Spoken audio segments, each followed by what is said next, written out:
nós a fórmula, mas eu estou realmente vendo que vocês estão numa bad. Vamos orar para a gente, repreender esse cansaço aqui que está estranho? Vamos orar? Você pode fechar seus olhos? Senhor, em nome de Jesus, nós te agradecemos nessa noite por esse culto. É um privilégio, Deus, poder estar em sua casa, é um privilégio poder adorar ao Senhor.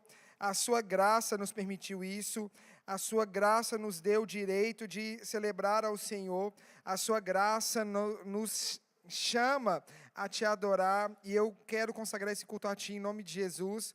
Eu quero também te pedir, por favor, Pai, que o Senhor possa falar conosco, que o Senhor possa nos direcionar, que o Senhor possa nos trazer aqui discernimento, que nada impeça o teu agir em nome de Jesus. E eu oro também repreendendo em nome de Jesus todo espírito opressor, todo sentimento de opressão, toda angústia, toda tristeza, todo cansaço. Eu dou uma ordem agora em nome de Jesus. Você que está cansado, seja fortalecido, receba o vigor do alto em nome de Jesus. Amém. Amém. Lembra, como eu sempre faço os combinados do culto, eu sou pastor de jovens e quando o culto está muito morto, eu entro em desespero, então você tem que interagir comigo. Combinado? Já erraram. Combinado? Isso. É esse padrão, nada menos, só para cima. Amém? Quem estava aqui sexta-feira passada, grande maioria, eu falei na sexta passada que eu ainda recordei que há 2 domingos atrás eu preguei à noite e falei da alegria em meio às lutas, um troço muito esquisito. Gente, você bate o dedinho na cama e fica feliz? Você bate, você me ensina, porque eu acho isso esquisito. Bater o dedinho na cama, não é para você falar palavrão, mas você vai dançando, glória, não dá. Você vê o Senhor lá no alto sublime trono. Gente, minha mãe já quebrou o dedinho do pé batendo. Ninguém valoriza o dedinho, mas quando quebra dói. O dedinho está ali para uma função. Está ali para o quê? Para doer quando você bater. Não é verdade? Tem coisa que você não entende o porquê que existe, mas existe. E eu falei, a Bíblia nos orienta em diversos textos sobre ter alegria em meio às lutas. E esse é um segredo da felicidade, porque a luta é inevitável, então nós decidimos se nos alegraremos nela ou não. E eu ensinei que o segredo para ter alegria nas lutas é olhar para a luta com os bons olhos. Que a luta é inevitável, então o que me resta é o quê? É olhar para ela com os bons olhos. Concorda comigo? E falei que ela produz paciência, paciência produz experiência, experiência produz perseverança, que produz esperança. Falei sobre esses passos. Eu só vou me tornar perseverante e experiente se antes eu tiver a luta. Então a luta me dá resiliência. Ainda falei do gráfico, que quando você luta, quando você passa por uma experiência, para recapitular, só para você entender que nós vamos continuar dali. Tem um gráfico, todo mundo vai passar por eventos de dor, tristeza, angústia, os adolescentes com as paixões que a gente criou, sabe? Cria e não me ama, aí vem aquela dor, ou coisas mais graves, rejeição, abandono, abusos, violências. E todas essas situações é um ponto marcante e você decide se você vai cair, se você vai passar igual ou se você vai crescer. E esse crescimento chama-se resiliência. E aí quando vier de novo aquela situação, já não afeta tanto, porque você já adquiriu experiência no assunto. Hoje a neurociência fala o que a Bíblia já falou há mais de 2000 anos. Glória a Deus por isso. E falei também na semana passada, eu falei sobre a casa construída na rocha e a casa construída na areia, que a chuva vem para todos. Então a luta vem para... Você é bonito, a luta vai vir. Se é feio, a luta vai vir. Você faz tudo certo, a luta vai vir. Você faz tudo errado, a luta vai vir. Eu ensinei que a chuva não é privilégio para quem está fora dos caminhos do Senhor. A chuva é para todos. E eu ensinei que a principal coisa que ela faz, ela revela o seu caráter. Pesado, não é verdade? E disse também que a casa construída na rocha, que aí fez sentido porque que o texto fala de construído na rocha e na areia, é porque a areia no verão parece a rocha. E a única coisa que dá a diferença de um para outro é que quando você cava mais fundo, você descobre que aquela rocha na verdade é areia. Então, para nós nos mantermos firmes nas lutas, nós devemos ter profundidade no relacionamento com Deus. Que os relacionamentos rasos não sobrevivem, porque você se solidificou, se firmou em algo passageiro, em algo mentiroso. Combinado? Então hoje chega a hora boa, tenha coragem. Nós vamos continuar falando. Chegou até que enfim. O Rafael falou 2 cultos só de luta. Hoje ele vai falar de coragem. Mas na verdade mesmo é na luta. Na verdade mesmo, nós vamos olhar mais uma luta na história. Gente, para você que não está entendendo, é que eu estou falando nesses 2 cultos só sobre luta. Paulo e Silas, Jó, Paulo de novo, Paulo novamente. Que homem que sofreu, Paulo? Paulo dá um exemplo para nós de sofrer e estar feliz. E hoje eu quero ler com vocês lá em Mateus 14, versículo 22. Mas grava isso, tenha coragem. Você vai sair daqui querendo enfrentar tudo. Você vai sair daqui querendo orar por cura. Galera do carisma já está doido para orar por cura para Deus e o mundo, não é verdade? 3 semanas, primeiro entende a realidade da nova criação, depois já entende que é autoridade, e agora sabe que pode orar para cura e vai ver cura, então quer orar para curar todo mundo. Glória a Deus. Ontem a gente viu, gente, vocês que não estão fazendo carisma, tá, né, dormindo no ponto. Carisma, a gente viu, a matéria foi de cura e a gente viu cura na nossa turma, cara. A menina estava contando, gente, isso é sobrenatural. Melhor do que você estudar a matéria é você ver, fazer estágio. Melhor que você só ouvir falar, você vê na nossa frente, a menina contando do pé, 15 anos, que tinha tido um acidente, e o pé fazia 15 anos que doía, e tinha sido curada. Cara, você tem noção do que é ver isso? Gente, Deus faz milagres na nossa geração, nós vamos ver milagres em nome de Jesus. Não é porque nós estávamos dormindo que não há milagres, o Senhor vai, em nome de Jesus, nos mover para isso, amém? Então você já abriu em Mateus 14, versículo 22, diz o seguinte: logo a seguir, compeliu Jesus os discípulos a embarcar e passar adiante dele para o outro lado, enquanto ele despedia as multidões. E despedidas as multidões, subiu ao monte a fim de orar sozinho. E caindo a tarde, lá estava ele só. Entretanto, o barco já estava longe, a muitos estádios da terra, açoitados pelas ondas, porque o vento era contrário. Na 4ª vigília da noite, foi ter Jesus com eles andando por sobre o mar. E os discípulos, ao verem-no andando sobre as águas, ficaram aterrados e exclamaram: é um fantasma! E tomados de medo, gritaram. Mas Jesus imediatamente lhes disse: tem de bom ânimo, não sou eu, não tem mais. Respondendo-lhe Pedro, disse: se és tu, Senhor, manda-me ir ter contigo por sobre as águas. E ele disse: vem. E Pedro, descendo do barco, andou por sobre as águas e foi ter com Jesus. Reparando, porém, na força do vento, teve medo e, começando a submergir, gritou: salva-me, Senhor. E prontamente Jesus, estendendo a mão, tomou-lhe e disse: homem de pequena fé, por que duvidaste? Subindo ambos para o barco, cessou o vento. E os que estavam no barco o adoraram, dizendo: verdadeiramente és filho de Deus. Rafa, você está me mandando ter coragem, mas o texto não é lá assim. Não fala muito de coragem, não. Eu achei que você ia falar: cara, estou contigo todos os dias da minha vida. O Senhor está comigo. Não é bem aí. Porque só vai ter coragem em meio à luta. Concorda comigo? Estava conversando agora há pouco com a Maria, e a gente estava ali trocando uma ideia, falando sobre medo, coragem. E é importante você entender o medo e olhar para o medo com bons olhos. Porque hoje a gente fala do medo, mas o medo é uma das emoções universais. Quando você vai estudar na psicologia sobre quais são as emoções universais, o medo está lá. Emoção universal é toda emoção que você não consegue controlar a emoção. Você consegue controlar a reação à emoção. E por que ela é universal? Porque em qualquer povo do mundo, com diferentes culturas, a expressão de medo é igual. Sabia disso?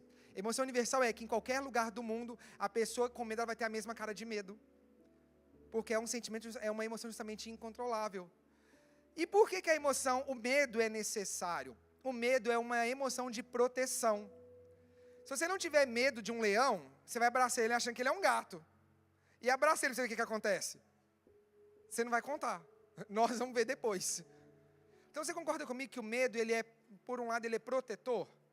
Nós precisamos de medo. Gente, eu tenho um afilhado, todo culto eu conto para dele, né? Você já sabe, né? Augusto participa das nossas pregações. Hoje ele não está aqui. Cadê meu bebê? E um dia desses, ele está muito corajoso, até demais. Sabe quando chega ali nos 2 anos que esses meninos não têm medo do perigo? que aí a gente tem medo por eles, o coração dá assim uns mini infarto. Alguém tem filho assim novo para me contar se é verdade? Que quem usa smartwatch conta assim, seu coração parou de bater, tá tudo bem? Eu moro numa casa que faz 2 anos que o dono da casa está para colocar um muro, e é num 2º andar, do lado de uma perambeira, assim, sabe? Do lado de um penhasco. E ele cismou que ele queria ir lá na beira do negócio. E chegou o dia inevitável que ele ia querer ir lá, e eu dei a mão para ele e falei, vamos para você ver. E eu já cheguei falando, olha, aqui é perigoso, não sei o quê. Ele, mas eu quero ir. E foi para pôr o pé, para querer se jogar, né? 10 metros de altura. A criança não tem noção de medo, ela adquire o medo com o que a gente ensina, não é verdade? A criança não nasce sabendo que é medo ou que não é. Ela vai adquirir o medo que os mais próximos passarem. Sabe quando você fala assim, o menino está no sofá, você fala, ai, e aquele menino já assusta? Dali para frente, provavelmente, ele não vai pular daquele mesmo jeito, porque ele se assustou com a sua reação. Ele adquiriu o medo, porque ele falou, olha, quando eu faço isso é perigoso. Minha mãe ficou doida? Meu pai está gritando comigo? Então, o medo, por um lado, ele é protetor. Mas a coragem, ela se manifesta justamente no meio do medo. Coragem não é falta de medo. Coragem é superação de medo. Combinado nesse ponto? Não vai ter coragem se não tiver medo. Se você não tem medo, você não tem coragem. Você é frio, apático, sei lá, você é uma planta. Medo, todo mundo... É claro que tem gente mais medrosa, gente menos medrosa, gente, eu morro de medo de altura. Me manda subir numa escada de 10, é legal você ver se eu passo do 5º. Alguém mais tem medo de altura? Prudente, sábio. Gente, aquela escada, vamos combinar? Ninguém tem escada em pleno funcionamento. Todo mundo tem escada enferrujada, que está meio solta assim, que já tem uns 2 degraus quebrados. Não é verdade? No Campo Grande, a igreja tinha uma escada que ela não tinha degrau. E no último, assim, que você subia para ficar em pé, estava quebrado um dos pedaços. Alguém leve subiu, né? E aí fala, sobe ali para você pegar uma lâmpada? Claro que não. Ah, você tem medo? Não, eu tenho bom senso. Uns vão dizer que é medo, eu digo que é prudência. Provérbios 27, o prudente antevê o perigo e toma decisões. Eu estou tomando a minha decisão, preservar a minha vida. Ah, você é medroso? Não sou. Sou inteligente. Então, você repara comigo que o medo, ele é um evento que vai ter. Mas nós vamos ter coragem diante das lutas. Combinado? Você vai ter que sair daqui hoje, se você quiser vencer, você vai ter que manifestar no meio do seu medo, a famosa da coragem mesmo. Então, nós vamos olhar aqui alguns pontos desse texto sobre ter coragem. E nós vamos olhar para a coragem, não só com isso, eu sou corajoso, mas eu enfrento as lutas. Eu tenho coragem para ir para a luta, para vencer a luta. Pode me chamar para essa luta, Deus, que eu vou. É nesse sentido, porque nós vamos ter alegria no meio das lutas. Combinado? Obrigado, sabe, que agora você decidiu. Gente, eu quero dar um recado. Lagoinha News, quando falar é sexta-feira, você grita. Não deixa eu gritar sozinho, não. A galera do online nem sabe o que isso aconteceu, mas eu tive a pior vergonha da minha vida. Então, sexta-feira que vem, o vídeo falou, sexta-feira é dia de Legacy. É isso, daqui para cima, tá bem? Né? Eu gritando sozinho. Primeira coisa que a gente vê nesse texto, no versículo 22, diz assim, logo a seguir, compeliu Jesus os discípulos. E eu fiz questão de pegar esse texto, com a versão mais difícil, porque ela carrega o peso do texto. Se você for ler numa versão nova, talvez diz, logo a seguir, Jesus falou para os discípulos ir ao barco. Mas a palavra compelir não é falar. A palavra compelir é obrigar, forçar. Eu peguei aqui, compelir, empurrar. Sabe assim quando você fala, véi, sai daqui agora, vai lá. As mães estão me entendendo? Os pais estão entendendo? Menino, se não for agora tomar aquele banho, eu vou contar até 3. 1. Já contou 5, mas só ainda está no 1. Isso é compelir. Então você repara comigo, nós já sabemos o fim da história, que vai ter um barco balançando, quase afogando, todo mundo morrendo de medo, e Jesus salvando Pedro lá do afogamento. Mas eles estão no início da história, eles não sabem disso. Combinado? Vamos colocar na mente dos discípulos. Acabou de haver multiplicação de pães. Jesus partiu o pão e deu graças e alimentou 5.000 homens, mais crianças e mulheres. Depois disso ele recolhe as sobras e ele começa a despedir a multidão. E ele fala, eu vou ficar com a multidão despedindo elas, vão na frente. Eu estou dando uma ordem, vai. Não, Jesus, deixa eu ficar aqui. Jesus, deixa eu ficar com você. Jesus é tão legal, deixa eu ficar aqui. Jesus. Vai, menino, estou mandando. Pedro, sai daqui. desce para o barco. Jesus estava empurrando os discípulos para o meio da tempestade. Concorda comigo? Nós acreditamos, existe um termo que é onisciência, traduzindo é Deus sabe de tudo. Jesus sabia da tempestade. Jesus não é pego de surpresa. Então, quando Jesus não só fala, vai para o barco, mas compele, obriga, empurra, força isso, Jesus está dizendo assim, discípulos, eu preciso que vocês passem pela tempestade. Concorda comigo? Então, isso já desconstrói aquele argumento que Deus não deixa a gente passar pelas lutas. Não só Jesus deixou, como foi quem que compeliu? Ele próprio. Não foi só assim, Jesus, eu estava aqui, ele estava ali, ele não viu e entrei no barco. Ele falou, vocês têm que ir para o barco e eu vou ficar aqui. Então, eu já quero que você comece a mudar a ótica da coragem, que quando você lutar, não fica discutindo, por que eu estou passando por isso? Deus não me ama. Por amor, Ele pode te mandar para o meio do mar, para o meio da loucura toda. Alguém está com a vida bem confusa além de mim? Só para saber. Que bom os 4 que já estão me entendendo. Talvez não. Mas talvez essa luta toda foi Jesus que te empurrou, que te compeliu, que está tentando te fazer crescer e te jogou no meio do mar. Não foi isso que eu acabei de ler com você? Jesus, vai ter tempestade daqui a pouco. Jesus já sabia dela. E ainda assim, o que ele falou? Vai para lá. Vamos pensar aqui. De novo, falando para pais, por que eu uso muito o exemplo de pais? Porque quando a gente olha para a relação de Deus como nosso pai, a Bíblia está fazendo um ensino de, olha para a terra e vê que alguns padrões podem parecer. A diferença é que o nosso pai é bom, ele é um pai de amor, mas que também corrige, que se ira. Mas quando você olha para a criança, gente, quem é a galera que gostava de estudar? Levanta a mão, a galera que amava ir para a escola. Que bom, tenho 4, 5 pessoas. Cadê a galera que não gostava de ir para a escola? Só para eu ver o resto da igreja levantar a mão. Jesus. Vamos gostar de estudo bíblico, para ver se a cura?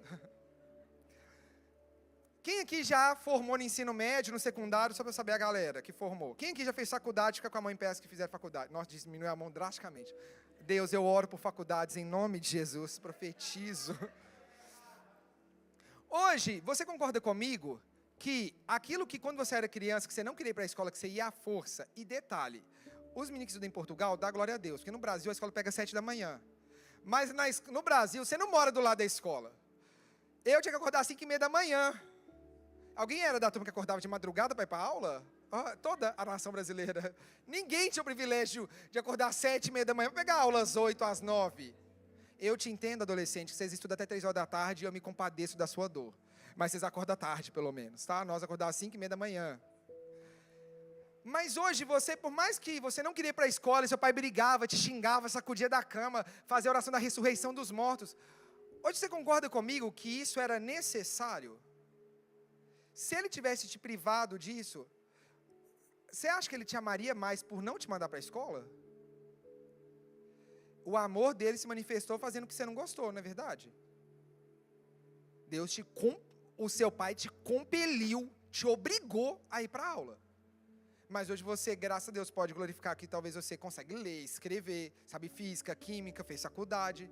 E hoje você vê o fruto dessa obrigação que te lançou no meio da tempestade da escola. Mas quando você era criança ou adolescente, você conseguia entender isso? Ou você falava, não pai, hoje não, velho. Deixa eu dormir. Então você consegue olhar para mim, comigo, que essa visão de que Deus é ruim, Ele me manda para a prova, na verdade é por amor que Ele te mandou para o meio da prova? Porque Ele quer que você adquira maturidade no meio dessa tempestade? Porque eu não sei se você está pensando comigo, mas essa tempestade aqui é nada comparado a que eles iam viver daqui a pouco, que era Jesus na cruz. Essa tempestade aqui era fichinha, perto de ver o mestre dele sendo espancado até a morte. E a gente tem a visão romântica da crucificação, porque ela nos dá salvação, mas se coloca no lugar dos discípulos. Eu acabei de ver um homem que faz 3 anos que está falando, eu nem sei se é verdade ainda, e agora ele morre, mas ele disse que ele era rei. E agora o pior de tudo é que eles vão perseguir a gente. O próximo da lista somos nós, 12 bobos que vai ser perseguido. Então você concorda comigo que essa tempestade aqui é fichinha perto da que eles iam viver daqui a pouco? E, pasmem, a crucificação e a ressurreição ainda era fichinha, perto da perseguição que os judeus, que os mestres da lei iam provocar em Jerusalém e Israel. E quando eles superassem a perseguição dos mestres da lei, eles iam enfrentar a perseguição de Nero. Até o ano 100 depois de Cristo, a igreja foi perseguida e, gente, todos os apóstolos morreram. A gente só não sabe do fim de João, depois de Apocalipse. Fala que ele ficou na ilha de Patmos e por lá ele ficou. Não sabe se ele morreu de morte morrida, se ele foi assassinado. Você vê comigo que essa tempestade não é nada perto do que aconteceria 100 anos depois? Então a gente precisa olhar e ter coragem, porque se Deus está me compelindo para a luta, é porque Ele está me preparando para algo maior, e glória a Deus por isso. Se Ele não me mandasse para a luta, aí eu devia ficar preocupado, que Ele vai me colocar em algo maior sem eu ter preparação. E aí Ele seria ruim. Porque se Deus me coloca na luta, Ele é ruim. Se Deus me coloca na outra luta pior, Ele é ruim também. Mas se Deus não me deixa ver minha vida, Ele também é ruim. Deus que é ruim, eu que sou ingrato. Segundo ponto, nós vamos ver aqui também, no próprio versículo 22, quando ele manda o pessoal ir para o barco, nós sabemos que a tempestade ia vir. Jesus sabia. Os discípulos sabiam que ia ter tempestade? Os discípulos tinham o Google para dar o aviso: oi, leve o guarda-chuva, vai chover. O pessoal tinha a Siri para dizer que ia chover? Mas Jesus sabia, não sabia? A única coisa que o pessoal sabia é que eles tinham que fazer o quê? Ir para o barco. Jesus não contou todos os detalhes.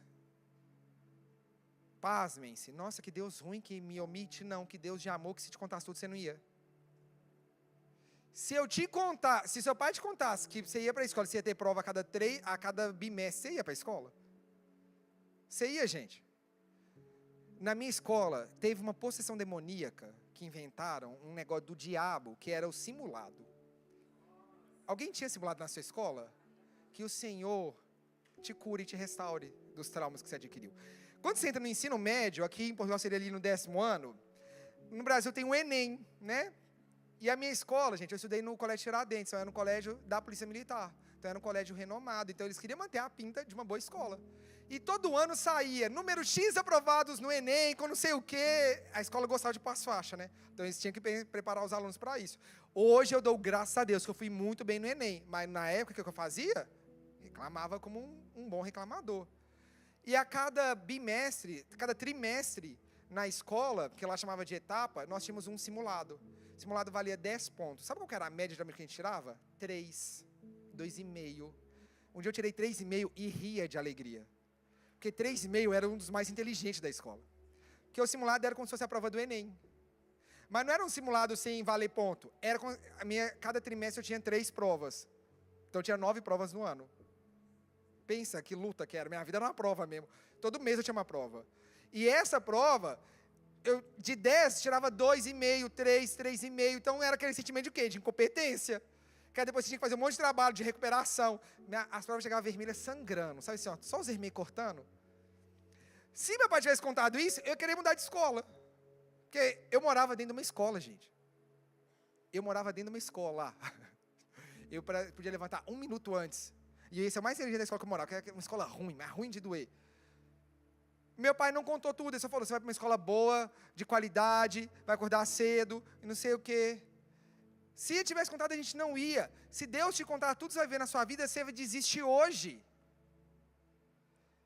Deus falou para Abraão: sai da tua terra, da tua parentela, e vai para a terra que eu te mostrarei, e farei de ti uma grande nação. Ai, que promessa linda, Deus está me mandando para um lugar que eu vou ser grande, minha família vai ser grande. Deus não contou tudo que Abraão ia viver. Deus não falou: Abraão, você vai penar. Você vai mentir, falando que a sua esposa é sua irmã. Você vai ter que sacrificar seu filho. Mas calma que eu vou te salvar. Não, Deus não contou. Deus deixou ele viver um dia de cada vez. Querido, se você não está entendendo tudo que sua vida está acontecendo, não precisa entender. Só segue o que o Senhor está te compelindo a fazer. Para de querer todos os detalhes. Porque essa razão toda excessiva só está atrapalhando a fé de exercitar. Eu concordo que a fé é racional. Gente, eu nunca vou acreditar que a fé é irracional. Mas esse excesso de segurança que você está querendo para apoiar todas as suas decisões, está te atrapalhando. Vive um dia de cada vez com a informação que você tem. Deus falou, Abraão, você vai ter um filho. Deus não falou que ia demorar 10 anos. Se Deus falasse, Abraão, você vai ter um filho, vai demorar 10 anos. Abraão teria esperado? Ele não esperou nem sem Deus falar. Você está vendo comigo, quando a gente quer muita informação, só atrapalha?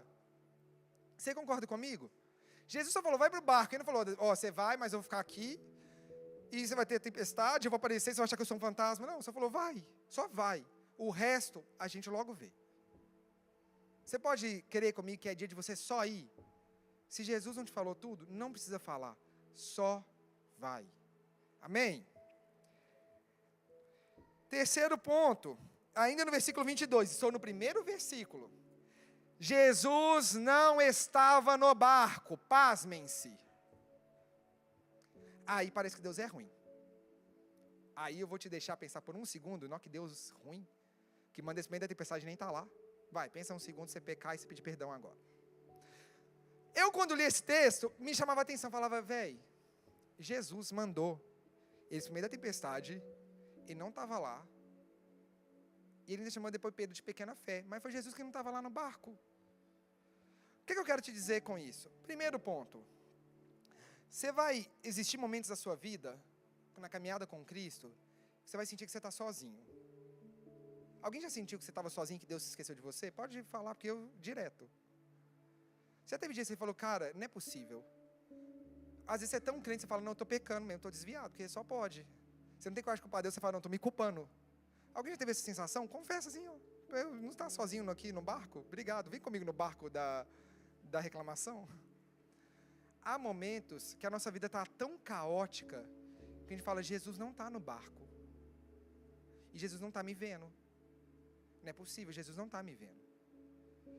Ele diz que me ama, mas Ele não está me vendo sofrer tudo que eu estou sofrendo.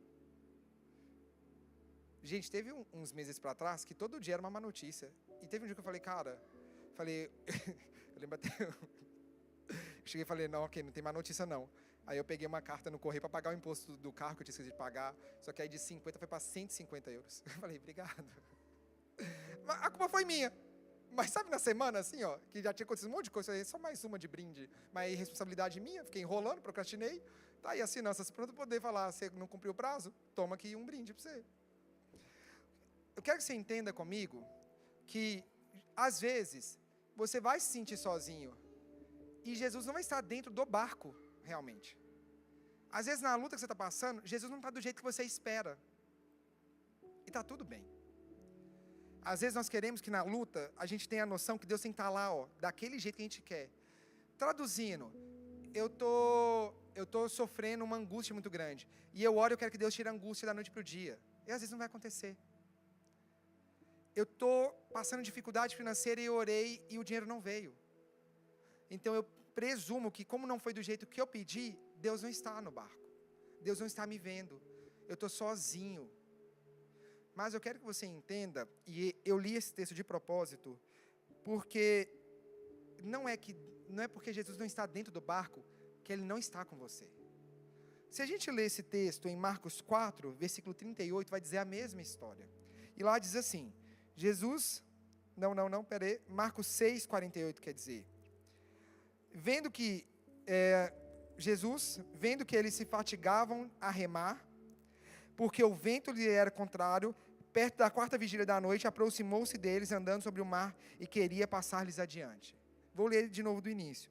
E Jesus, vendo que eles se cansavam de remar. Quer que sua mente explode agora? Jesus não estava no barco. Mas o que você não imaginava é que Jesus despede da multidão, vai orar no monte, e do monte ele conseguia ver o barco no meio do mar. E quando ele viu que eles estavam cansados de remar, ele falou, é hora de eu ir. Jesus não estava no barco, mas os discípulos, não estavam sozinhos. Não é porque Jesus não estava no barco que ele não estava com os discípulos. Existem momentos na nossa vida que, voltando para aquela história das crianças, que há momentos, quando a criança é bebezinha, você tem que dar a mão para ela fazer tudo, não é verdade? Mas vai começando, à medida que a criança aprende a andar e aprende a criar força motora, você começa a se distanciar para deixar a criança ir vencendo os obstáculos dela. Não é verdade? Quer que sua mente explode mais um pouquinho? No livro de Marcos, 2 capítulos antes, vai dizer que Jesus estava no mesmo mar, talvez com o mesmo barco, talvez não. E o barco também foi pego com as ondas contrárias. Naquele dia, Jesus estava no barco, mas ele estava dormindo. E ele acorda e ordena que o mar cesse. E aí você fala, quem é esse que até o vento e o mar lhe obedecem? Jesus já tinha tido um teste com eles. Agora era a hora deles botar em prática o que eles viram Jesus fazendo. Porque Jesus já tinha feito a comissão dos 12. E já tinha mandado os 12 ir e tinha dito que eles tinham autoridade no nome de Jesus. E ele tinha ordenado que o mar obedecesse. Os discípulos já tinham visto que o mar agitava. E eles sabiam que se o mar agitasse, o que o mestre tinha feito algum tempo antes, não sabe quanto, eles tinham visto que quando o mar se comportou assim, era só eu dar uma ordem que o mar ia obedecer. Porque eles disseram, quem é esse que até o vento e o mar lhe obedecem? E esse mesmo homem me disse que eu tenho autoridade no nome dele. Então, 2 capítulos depois, Jesus precisava se ausentar do barco, porque era a hora deles colocarem em prática a fé que eles tinham adquirido. Concorda comigo? Faz sentido? Queridos, se nós quisermos que o Jesus sempre seja do nosso lado do jeito que a gente quer, é sinal que a nossa fé é sempre muito pequena. Está na hora da gente exercitar, porque você não está sozinho. Só que Jesus uma hora vai estar dentro do barco, e outra hora ele vai te deixar passar pelo mar, e ele vai estar de longe, cuidando de você. De longe no sentido que eu estou contando na história, porque ele está sempre perto de nós. Emmanuel, Deus conosco. Mas traduzindo para o nosso dia a dia, ele vai se manifestar a cada dia de um momento, de uma forma diferente. Porque é a multiforme graça de Deus. Então, preciso que você entenda junto comigo que o Senhor não responder da forma que você quer, não quer dizer que Ele não está lá. Quer dizer que você tem que adquirir a experiência que vem da provação. E na hora que Ele vê que você cansou de remar, é a hora que Ele atua. Você pode dar uma glória a Deus por isso? Eu quero que você entenda a dimensão, como esse texto é profundo. No versículo 25 vai dizer que na 4ª vigília da noite, foi Jesus ter com eles andando por sobre o mar. Momento para você ficar mais escandalizado, no bom sentido, ou mais perplexo, melhor dizendo. Os discípulos vão no cair da tarde, por volta das 6 horas da tarde, e Jesus vai na 4ª hora da vigília, entre as 3 e as 6 horas da manhã. Jesus então passou de 7 a 9 horas, deixando os discípulos remar. Para você entender que Deus age no tempo dele. Nós não conseguimos acelerar o tempo de Deus. Você pode dar um amém para isso? Quando você passa pela luta, não apressa o tempo de Deus. Você não consegue. Quando você consegue uma solução em ter apressado o tempo de Deus, o que você fez foi viver o seu tempo. E para o seu tempo há a sua consequência. Jesus, ele vê... Gente, é muito engraçado. Jesus fala, a gente já entendeu que Jesus mandou o pessoal para o meio da tempestade. Não só mandou, ele falou, deixa o pessoal remar. Deixa eles adquirir força muscular. Uma vez, eu fui para Vitória, no Espírito Santo, e o dono da casa que eu hospedei me chamou para fazer remada, para remar com ele, mas era um grupo de 6 pessoas, não era caiaque não sei como é que era um barco lá que tinha 6 pessoas. Canoa. E eu amei a experiência, vi o sol nascendo, nadei com a tartaruga que eu não enxerguei, estava sem óculos. O que vale é a experiência que disseram que eu tive. Estava escuro e sem óculos. Aí o povo falou, você viu a tartaruga? Eu menti, gente, perdão. Vi? Claro que eu não vi.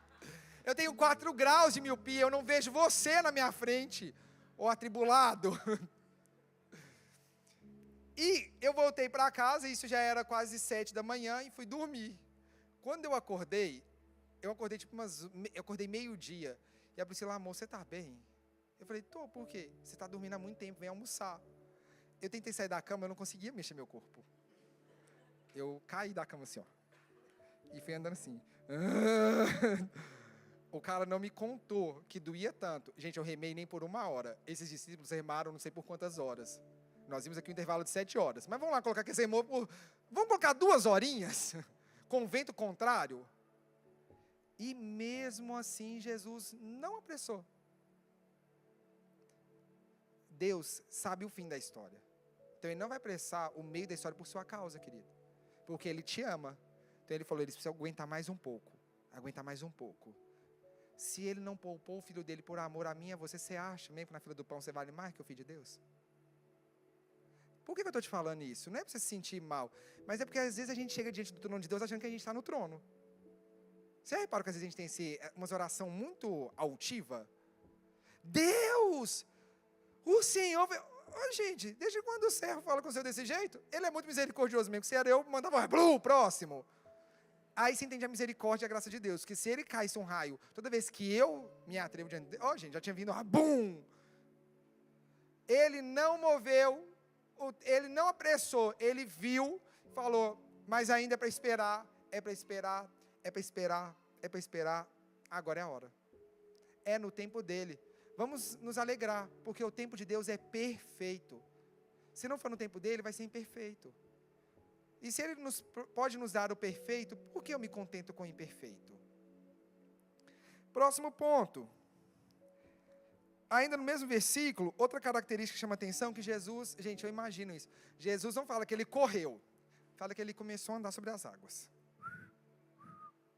Gente, Jesus é cômico, cara, ele é muito inteligente, ele é mestre. Só um parêntese nisso, esse mesmo perfil de Jesus nós vamos ver com Lázaro. O pessoal fala, lá, Jesus, o seu amigo Lázaro está doente. Ele fala, tá bem, vamos na Judeia? Tipo, Betânia está aqui, vamos para a Judeia? Vamos. Mas seu amigo está doente. Tá bem, vamos para a Judeia. Mas falar que quiser te matar, tá bem, vamos para a Judeia. Jesus demora 4 dias para chegar. Lázaro estava doente. Jesus chegou, Lázaro estava morto.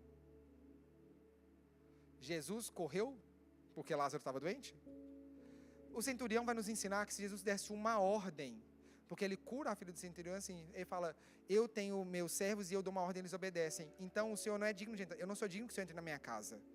Então deu uma ordem, ela será curada e foi curada. Então Jesus não é limitado pelo espaço e nem pelo tempo. Jesus pode ser levado pelo Espírito. Aconteceu isso na tentação. Jesus demorou 4 dias para ir. Lázaro foi ressuscitado, não foi? Lázaro, a morte não era o fim de Lázaro. Por que a gente fica achando que o fim que a gente vê é de fato o fim que Deus decretou? Jesus não só foi no tempo dele, como ele ainda foi calmo. Alguém aqui já teve que acudir alguém que estava em crise de pânico? Alguém que está com crise de ansiedade? Há um tempo atrás a gente recebeu uma jovem na igreja que teve essa crise, e é legal você aprender isso. Quando alguém está em crise de pânico, de ansiedade, com muita raiva, muito estressado, você nunca pode chegar com o mesmo temperamento. Concorda comigo? Você vai quebrar qualquer empatia e qualquer calma que pode haver. Você geralmente chega como? Calmo, falando baixo. Tá bem. Ah, sim. E aí a pessoa tende a desarmar. Então você vê o perfil de Jesus, como é que ele é tão sábio. Que se ele chegasse correndo, o povo apavorado, ele ficava apavorado junto, todo mundo apavorava, e o barco virava, e afogava, e de repente Jesus catando os 12 discípulos no meio do mar, Jesus falando, pega, vai! Jesus foi calmo, porque no momento de caos, o que eles estavam era de paz. Jesus vai vir do jeito certo que a gente precisa para cada luta. Há momentos que ele vai vir com a voz de trovão e bradando, levanta! Mas aí vai haver momentos que ele vai falar, filho, eu estou contigo, não tema. É o mesmo Jesus.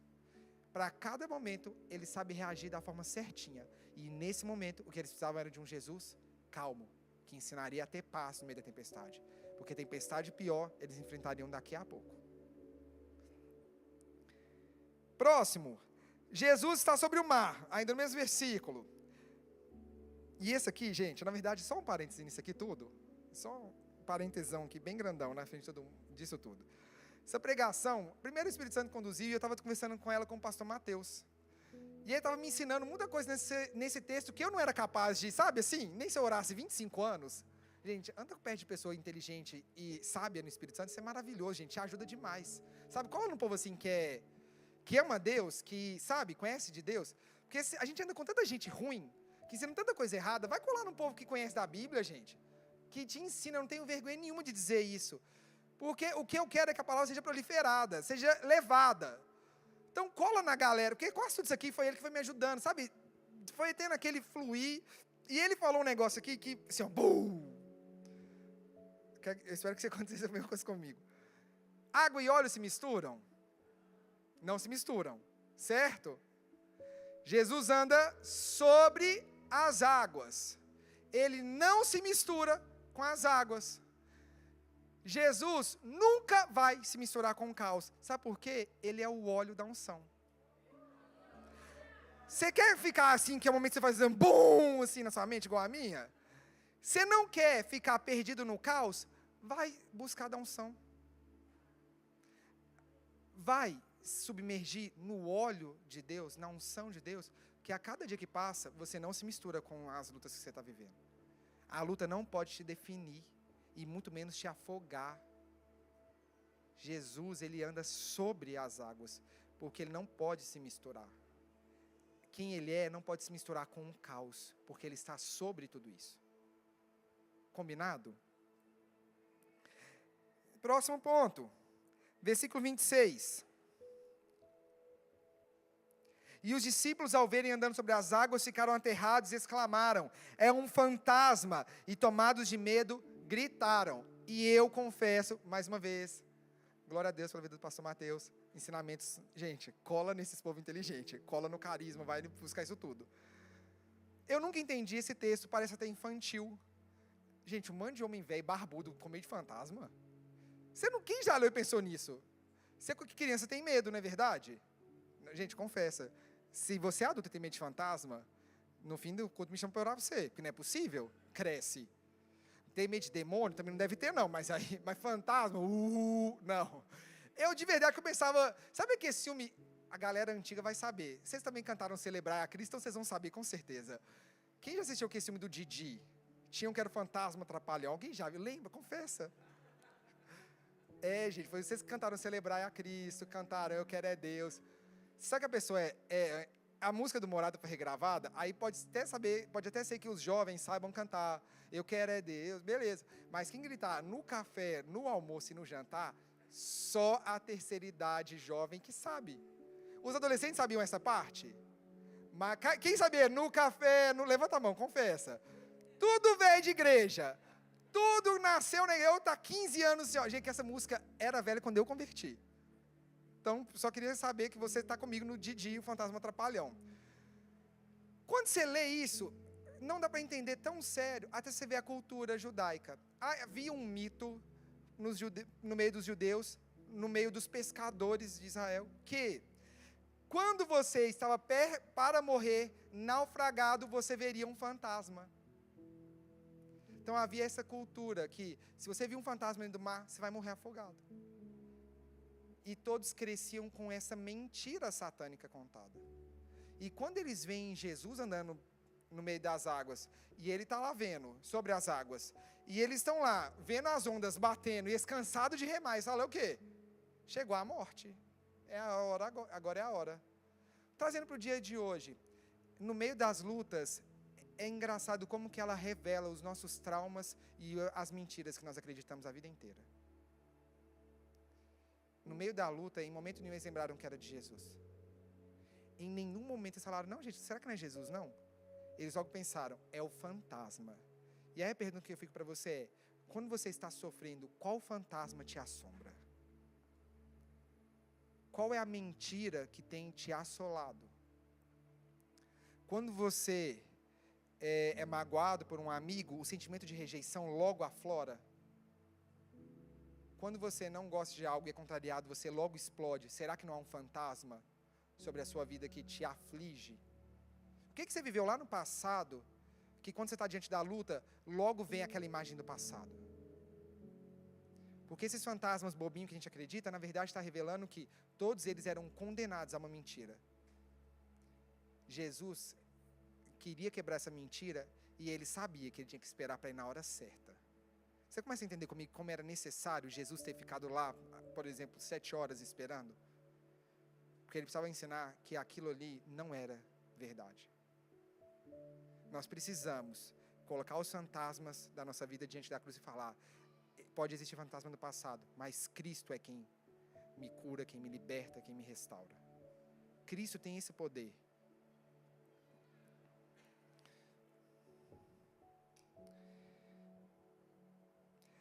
Próximo, versículo 27 diz assim: Jesus imediatamente lhes disse: tende bom ânimo, sou eu, não temam. Querido, se você estiver compelido por Cristo a ir para o meio da tempestade, fica tranquilo, sempre vai ter uma palavra de direção. E é isso que você tem que buscar. Eu ensino uma coisa para os jovens que eu pastoreio em gabinete pastoral, eu falo muito isso, e queria te ensinar também. Eu já falei aqui no culto que eu sou muito dramático, melancólico, intenso. E está tudo bem. E às vezes eu faço uns dramas assim que tem hora que eu canso dele. Mas uma coisa é estar mal, outra coisa é ser doido. Eu sou meio doido. Mas uma coisa é você estar mal, outra coisa é você colocar em xeque aquilo que Deus te deu. E como você vence isso? Quero te ensinar esse segredo. Querido, você pode estar na crise mais drástica da sua vida. Pede a Deus, para na palavra dele, te dar um texto bíblico que te direcione. Você pode fazer esse combinado comigo, de nunca mais você passar pela luta sem saber o que a Bíblia diz? Recentemente eu contei aqui no culto. Recentemente passei por uma situação muito delicada e eu falei: Deus, eu preciso de um texto, eu preciso de uma direção do Senhor. Eu preciso que o Senhor me fale algo na Bíblia, porque eu estou na beira do surto, eu preciso que o Senhor venha cá. E o Senhor logo trouxe aquele texto, a minha graça te basta e o meu poder se aperfeiçoa na sua fraqueza. E dali eu concluí: tá bem, Deus, então é para eu estar fraco, porque o Senhor, é para eu continuar nesse momento que o Senhor está me fortalecendo e a sua graça é suficiente. Na pandemia eu fiquei mal, arrasado naquela pandemia, e o Senhor trouxe 1 Pedro e falou: lançando sobre ele todas as vossas ansiedades, porque ele tem cuidado de vós. Então eu falei: entendi, Deus, então todos os dias eu estou aqui, lançando sobre o Senhor isso que está me afligindo, e eu sei que o Senhor está cuidando de mim. Busca no Senhor a palavra de direção, porque naquele momento, Jesus não mandou os discípulos repreenderem o mar, ele só falou: tenha bom ânimo, ou traduzindo, tenha coragem. E ele mandou os discípulos ter coragem, mas ele não tinha ainda cessado a tempestade. Jesus deu uma ordem, uma palavra de direção, e ainda assim, a situação não era favorável. Porque a direção de Deus, ela não vai vir no tempo favorável, ela vem nesse tempo da luta. Ele vai me mandar ter bom ânimo quando tudo está bem? Tudo está suave, é fácil ter bom ânimo mesmo, é fácil não temer. Só faz sentido eu mandar ter coragem diante do medo. Só faz sentido eu mandar ter bom ânimo quando a situação é de desânimo. Mas pode ter momentos que vocês vão te falar: avança, ou vai ter momentos que você manda retrocede, para, ora, jejua, louva, clama, repreende. Para cada momento há uma direção. Você precisa buscar a direção de Deus na sua vida, na palavra dEle. Não tem outro jeito. Eu sempre digo isso, nós espiritualizamos o que já está escrito. E Deus não falou comigo. É sério que a Bíblia não fala nada? Está em busca do sobrenatural, tem que vir um anjo, ou tem que vir a grande experiência espiritual. Eu não preciso de direção espiritual para não mentir, é ordenança bíblica. Eu não preciso que Deus me mova a não roubar quando eu estou sem dinheiro, é mandamento. Nós estamos esperando também certas ordens de Deus quando ela já foi dada. Mas você está vivendo algo específico? Busca no Senhor. E Êxodo 33:15 diz: se o Senhor não nos fizer, se o Senhor não direcionar, não nos deixe sair daqui. Se você precisa de uma direção específica, Deus não falou, não faz nada. Combinado? Porque foi nesse momento que Abraão teve Ismael. Não foi a ordem de Deus. Deus disse: Sara vai te dar um filho, não é Agar. Não deixe de buscar a direção de Deus e tomar uma decisão na carne. Vai ter consequências gravíssimas. Fica parado. Se Deus não te falou nada, se você está precisando de uma decisão e precisa de uma direção de Deus, e ainda não é o tempo dele falar, continue esperando que na hora certa ele aparece. Mas até lá busca a direção de Deus também. Versículo 28 diz assim: respondendo-lhe Pedro disse: se és o Senhor, manda-me ir ter contigo por sobre as águas. Quando a gente está diante da luta e nós recebemos a direção de Deus, como Deus falou, Por várias vezes nós reagimos muito mal e não colocamos em xeque nem a direção. Colocamos em xeque quem está dando a direção. Você tem que vir para Portugal.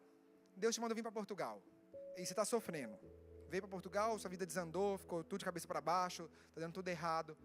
Você não coloca nem em xeque, será que Deus mandou ir para Portugal? O que a gente coloca em xeque é o quê? Será que foi Deus que falou? Não é nem a direção, a gente logo vai brigar com o autor da direção. É um grau de incredulidade tão grande que nós estamos acostumados, que nós colocamos em xeque o autor da direção.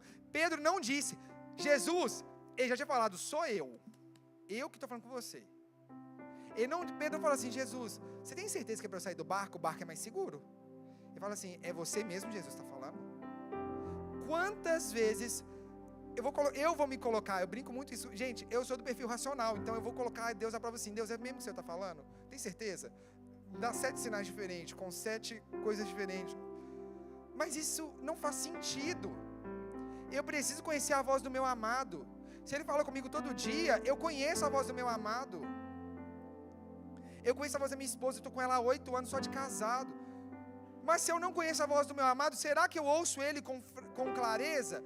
Será que eu ouço ele com frequência para discernir a voz dele no meio da tempestade? Ou quando ele diz, sou eu, não desanima, eu falo, é você mesmo, Deus? Será que o Senhor pode falar quando tudo isso aqui está acontecendo? E infelizmente a gente coloca em xeque a direção de Deus, porque nós não confiamos que Ele pode falar. Próximo ponto, versículo 29. E Jesus disse, vem. E Pedro, descendo do barco, andou por sobre as águas e foi ter com Jesus.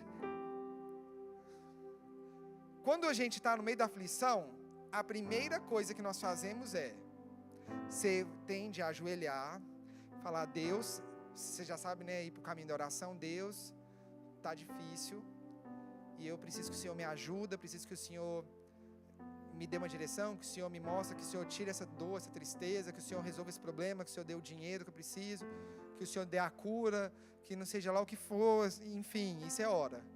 E qual que é a nossa primeira impressão? Que Deus vai fazer aquilo que nós queremos, e vai tirar a enfermidade, que vai dar o dinheiro, que vai resolver o conflito. Não é verdade? Eu não pedi isso de Deus. Os discípulos queriam que a tempestade acabasse. E o barco era o lugar mais seguro, teoricamente. O barco tinha proteção. Se tinha uma chance deles morrer, era no barco. E eles precisavam que Jesus fosse até o barco e falasse, cessa o mar, cessa a tempestade. Jesus, contrariando toda a expectativa de Pedro, ele fala, vem. Você já reparou que às vezes, no meio do olho do furacão, Deus te leva ainda para o meio. Quando você estiver com um problema, não espere que Deus venha até o seu problema. Vá você até Ele. A nossa postura não tem que ser de, vem você no meu problema, Deus. Eu vou até o Senhor. Eu corro até o Senhor. Se tem um lugar que é seguro, não é no barco, é no Senhor. O único lugar que Pedro teria segurança não era no barco, era com Jesus. Você pode lutar o que for, querido. Não ache que na onde você está é o lugar mais seguro. É com o Senhor, o único lugar que você está seguro.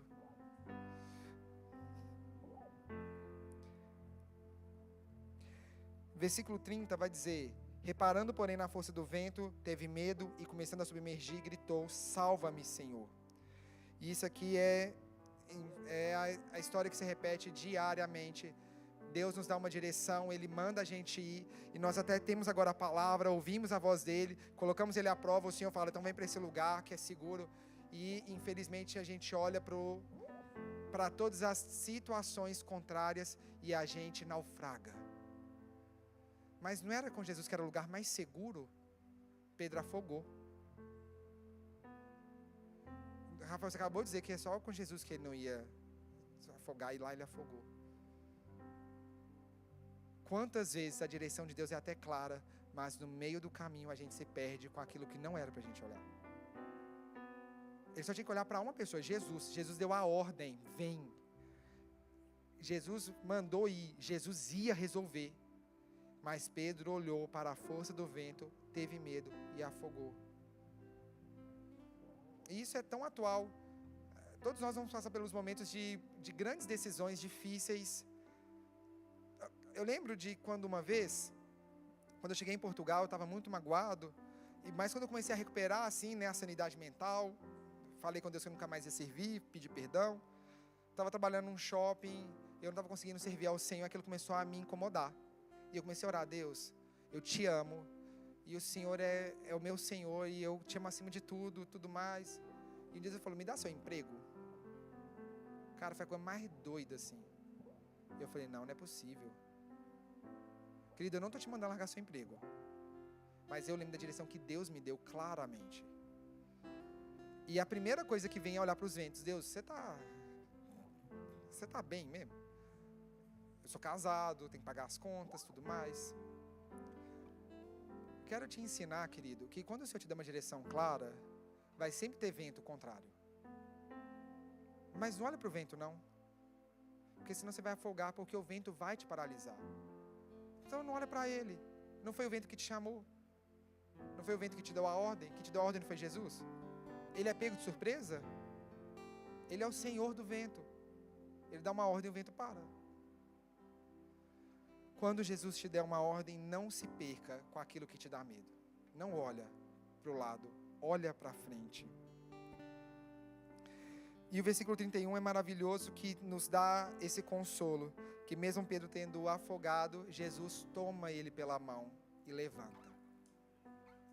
E eu não sei como você está na sua vida hoje. Talvez se você já se afogou, e não é nem no mar da luta, é no mar do pecado. Mas Jesus é sempre misericordioso. Foi o mesmo Pedro que afrontou Jesus. Foi o mesmo Pedro que falou: se é você mesmo, anda aí. Foi o mesmo Pedro atrevido, foi o mesmo que afogou e foi o mesmo que Jesus levantou pela mão. Qualquer um humano poderia falar: Pedro foi folgado, então deixa ele afogar. Tem mais 11. Mas Jesus é aquele pastor que deixa as 99 ovelhas para ir atrás da 100ª. E Pedro importava. E Jesus puxou ele e falou: por que você foi tão pouco? Por que você era homem de pequena fé? Por que duvidou? Vem cá, eu te levanto. A tempestade ainda não acabou. Tudo isso está acontecendo com tempestade. O mar agitado. Agora, Jesus vai falar no versículo 32. Subindo para o barco, cessou o vento. Jesus volta com Pedro na mesma tempestade. Então, mesmo caminho que Pedro falhou, Jesus está com ele. Agora sim, Jesus estava do lado. Porque agora a ação de Deus era do jeito que o Pedro esperava. Mas o mesmo Deus, o mesmo Jesus que andou com ele do lado, foi o mesmo que caminhou sobre as águas e foi o mesmo que estava de longe vendo. Ele nunca esteve longe. E só agora, depois que estava concluindo o processo de Pedro caminhando sobre essas águas do medo, da dúvida, da incredulidade, as águas que fizeram ele afogar, ele devia estar morrendo de medo, e Jesus está aqui, estamos juntos, e quando ele sobe no barco, é que a tempestade acaba. Porque agora o processo estava concluído. Jesus não parou a tempestade porque ela era o processo de Pedro. Jesus não abortou o plano dele. Jesus queria ensinar Pedro, o homem que foi chamado de pedra que seria edificada a igreja, o homem que faria o discurso para 3.000 pessoas serem batizadas, era esse Pedro, que tinha que ir, afogar, ser pego, voltar. Jesus não era pego de surpresa, ele sabia que Pedro ia falhar, mas ele falou: Pedro, eu estou aqui, e quando você subiu no barco, a tempestade já nem precisa mais. Agora sim acaba a tempestade. Pedro queria que a tempestade acabasse muito antes, mas ele falou: preciso que ele vá e volte, e só quando ele chegar no barco é que eu cesso. E o último ponto, que é lindo, e queria que vocês colocassem de pé no seu lugar. O versículo 33 vai dizer: e todos os que estavam no barco o adoraram, dizendo: verdadeiramente és o Filho de Deus. Verdadeiramente é o Filho de Deus. João 6 vai dizer o mesmo texto.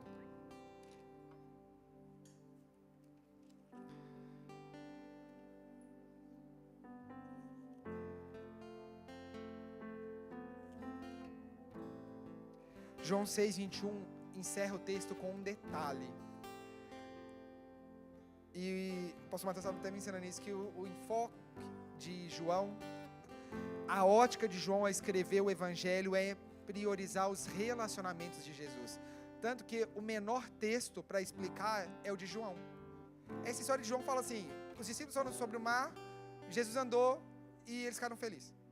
É o texto minúsculo. Mas como João tem a ótica voltada para o relacionamento, ele vai dizer aqui no versículo 21 do capítulo 6 de João, fala assim: então eles de bom grado o receberam e logo o barco chegou ao seu destino. De bom grado o receberam. No outro Mateus vai dizer que eles glorificaram. Então vamos juntar: eles glorificaram de bom grado, com alegria. E logo chegaram. Quando você menos esperar, você vai chegar. Quando você menos esperar, o processo acaba. E aí você glorifica. Está faltando nas nossas bocas palavras de glória a Deus. Precisamos voltar a glorificar a Deus. No meio da luta, glorificar. Porque eu já te ensinei hoje, e depois de 2 pregações, a luta a aprovação que você está passando é por amor de Deus. Por Ele te amar, Ele está te forjando. Ele está te forjando, querido. Ele está te forjando. Você entende a alegria? Ele está te forjando. Não é sobre você, é sobre uma geração. E você é instrumento nessa geração. Então Ele está te moldando. Ele está pegando esse ferro que você é e Ele está te moldando, te forjando para um instrumento na mão dEle. Só que a nossa forja é nas lutas. É nas lutas. Você está feliz por isso agora? Tenha coragem. Você não está sozinho. Se você não achar que Jesus está dentro do seu barco, não pense que você está sozinho. Ele está de olho em você. Os olhos do Senhor estão sobre toda a terra. Você pode fechar seus olhos então para nós orarmos? Queria que você começasse a orar pedindo a Deus, primeiro, perdão se você foi essa pessoa que murmurou, que não conseguia entender as lutas e reclamava dela. Começa a pedir perdão para Deus e fala: Deus, eu me arrependo, eu quero mudar de comportamento, de atitude. Eu quero, em nome de Jesus, ser transformado. Tu és quem me guia. Se a tempestade me alcançar, Tu és meu abrigo. Se o mar me submergir, a Tua mão me traz à tona pra respirar e me faz andar sobre as águas.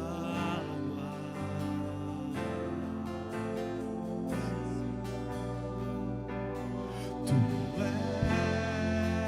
és o Deus da minha salvação, és o meu dono, minha paixão, minha canção e o meu louvor. Se você pode, vamos declarar isso mais uma vez. Se o sol se pôr, como uma declaração de fé. Se o sol se pôr e a noite chegar, Tu és quem me guia. Se a tempestade me alcançar, Tu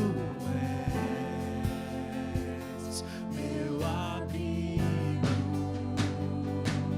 Se o mar me submergir, a Tua mão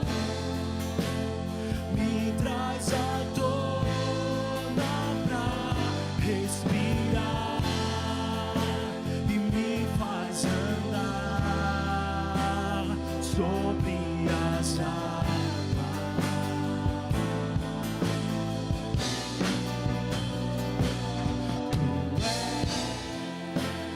Tu és o Deus da minha salvação. És o meu dono, minha paixão, minha canção e o meu louvor. Declare aleluia. Como os discípulos glorificaram o Senhor, vamos cantar aleluia.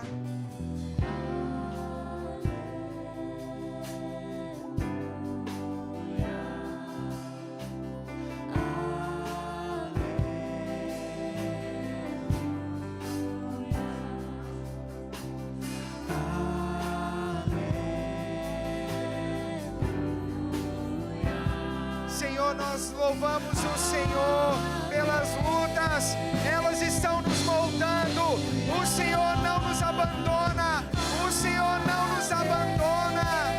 Nós te louvamos que hoje nós conseguimos entender: Jesus não nos abandona, e nós te louvamos no meio da tempestade, nós te louvamos no meio da calmaria, nós te louvamos se tudo vai bem ou se nada está bem, nós te louvamos, a nossa boca louva o Senhor, nós te louvamos.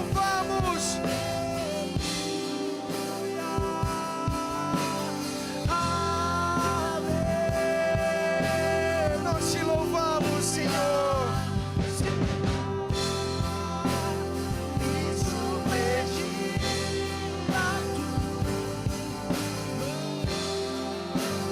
Me traz à tona pra respirar, faz andar sobre as águas.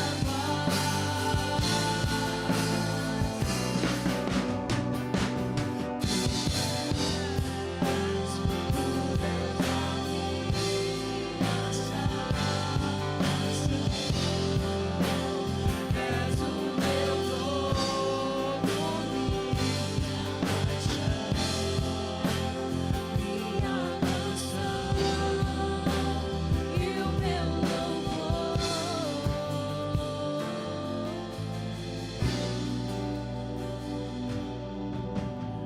Todos com os olhos fechados. Eu queria fazer um convite muito especial e eu gostaria que você continuasse com seus olhos fechados, para que nada tire a sua atenção, para que nada te desconcentre. E talvez você chegou aqui nessa noite afogando e você nem conhecia Jesus e nem sabia que Ele existe ou que Ele pode te tirar desse mar. E se você quer entregar a sua vida para Jesus nessa noite, eu queria te fazer um convite muito especial. Eu queria que você fizesse um sinal com as suas mãos, porque eu quero orar com você. Se existe alguém aqui nessa noite que quer entregar a vida para Jesus, levanta sua mão bem alto para que eu possa orar por você. Aleluia. Se existir alguém, agora é a hora que eu queria que você fizesse o sinal.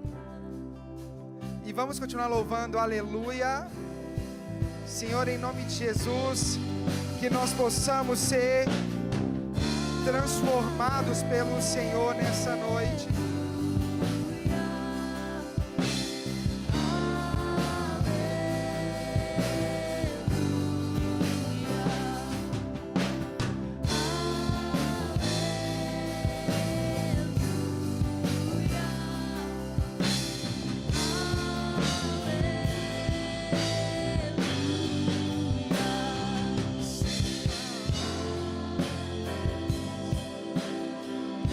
Aleluia. Que bênção. Glória a Deus. Queria te convidar, se você pudesse estender as suas mãos aqui para frente para nós orarmos juntos. Aleluia. Aleluia. Aleluia. Aleluia. Senhor, muito obrigado, Pai. Obrigado porque as suas mãos nunca estiveram encolhidas. A sua mão nos alcança e a sua mão é quem nos tira do mar, do pecado, do medo, da tristeza.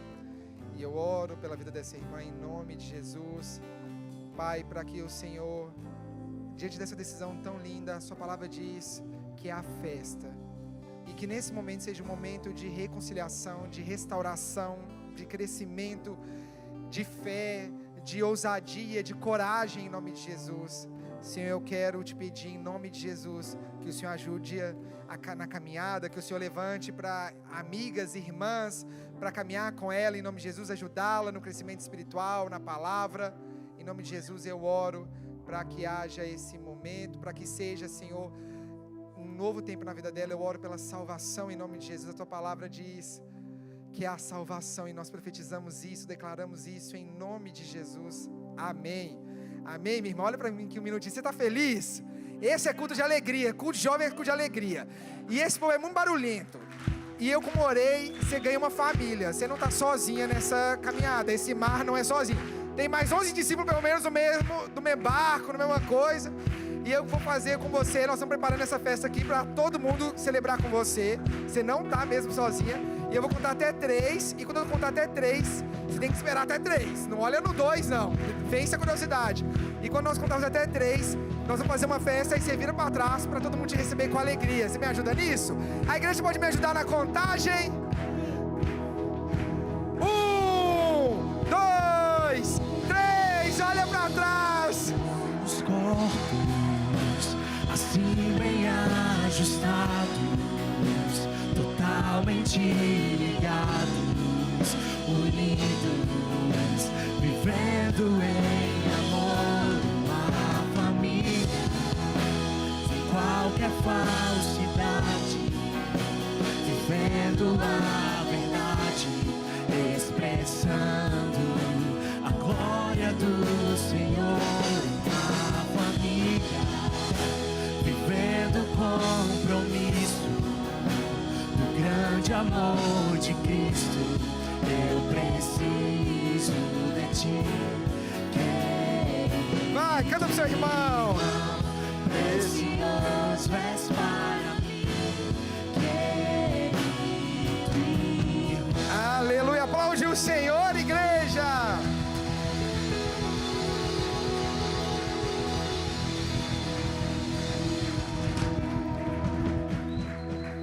Em nome de Jesus, eu declaro que você vai sair daqui e nunca mais você será o mesmo na tempestade. Fica tranquilo.